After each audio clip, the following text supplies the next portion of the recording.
You know, when I'm doing history videos and I'm doing countdown videos, and I see a name and I go, it's interesting. I seem to remember, and then I look stuff up. And so Rick Martin is going into the Hockey Guy Hall of Fame. And I get asked about this. I get asked, well, who are you going to put in next? You should put this guy in, that guy in next. It really, honestly, I don't have a distinct plan.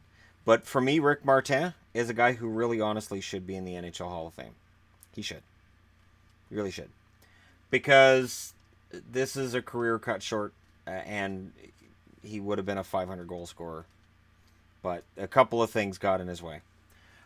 He starts off in 71-72 after being drafted number 5 overall by the Buffalo Sabres.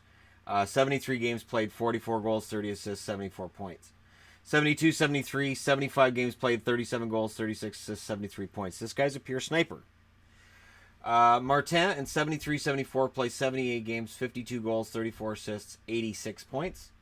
74-75, 68 games played, 52 goals, 43 assists, 95 points.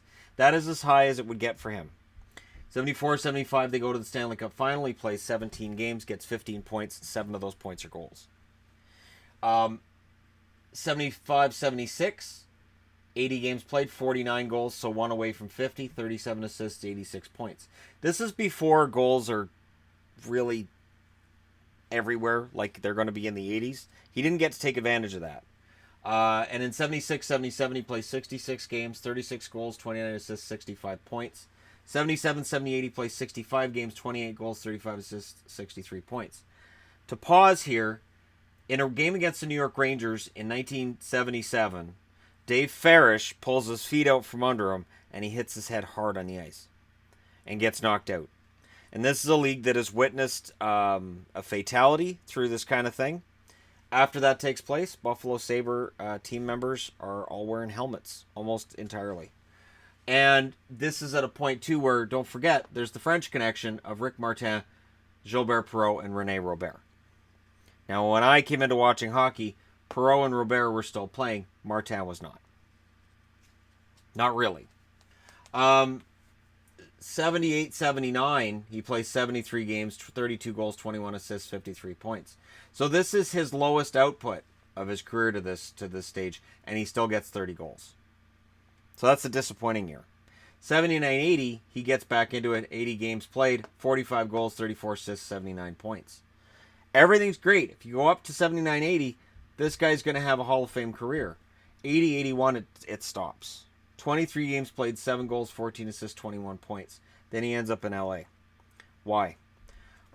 In his games in LA, he plays the one game in 80-81. He gets a goal and an assist. He plays 3 games in 81-82 before calling it quits.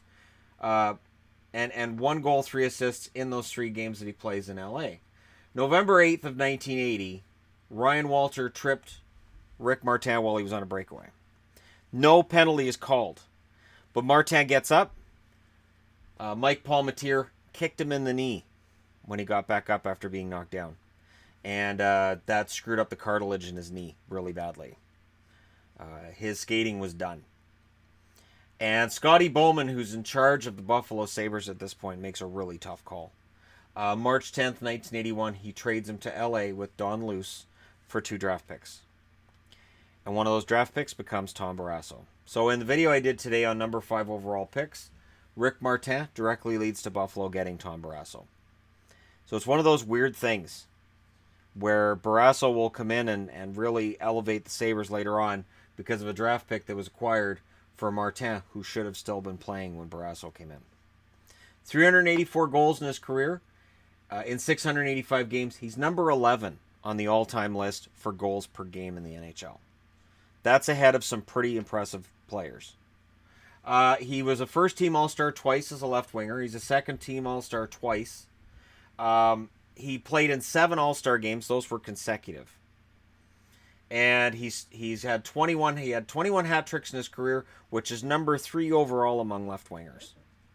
Keeping in mind, there are fewer star left wingers than there are right wingers and centers over the NHL's long history. His number 7 was retired by Buffalo. He is in the Buffalo Hall of Fame for the Sabres, so I hope they don't mind me sharing him and putting him in mine as well. He passed away in 2011 at the age of 59. He'd had cardiac problems, and he had a heart attack, and he passed away. And then the interesting side note of this is that after he passed on, he was diagnosed with CTE. He is the only non-enforcer to that point who was diagnosed with CTE. And they traced it back to this moment.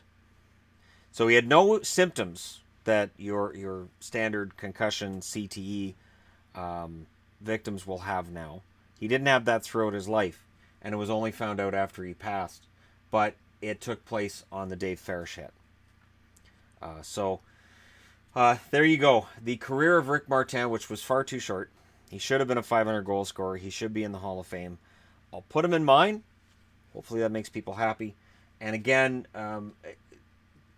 I know it's small comfort that because he's not in the NHL Hall of Fame, and I don't know that he will be.